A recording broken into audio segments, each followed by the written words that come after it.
अंजलीकडं. अंजू, तुला लहानपणीची कुठली गोष्ट अशी आठवते? माहेर म्हणली की कुठली गोष्ट तुला पटकन लहानपणीची आठवते? लहानपणीची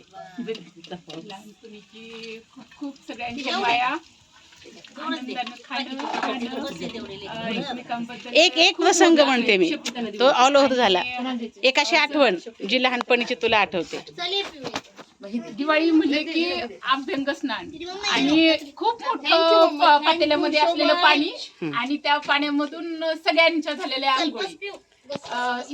खूप पहाट अजून म्हणजे सूर्य उगवायच्या अगोदर आणि अंधार पण असताना सगळ्यांच्या एकत्रित झालेल्या आंघोळी, उठणं लावून सुंदर सुंदर वासाची. सगळे म्हणजे कोण कोण असायचं त्यावेळेला? आपली आपली सगळी फॅमिली होती, असं बाहेर नसायचं.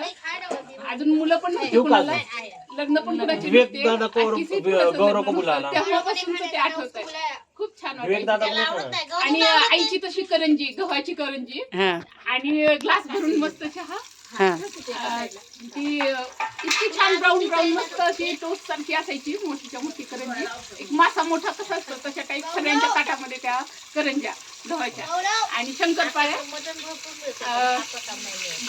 बुंदी असायची. आणि ते खातानाचा आनंद म्हणजे पुन्हा कधीच नाही मिळणार, इतका सुंदर आनंद होता. आता एवढं छान छान आपण बनवतो, पण त्या बाकऱ्याच्या करंज्या खूप सुंदर. काय असायची जादू काय माहिती नाही त्याच्यामध्ये. विलायची आज पण विलायची कधी पण खाल्ली तर त्या बाकूर मधलीच विलायची आहे, असं ते लक्षात येतं. आता काय बदल झालेला आहे?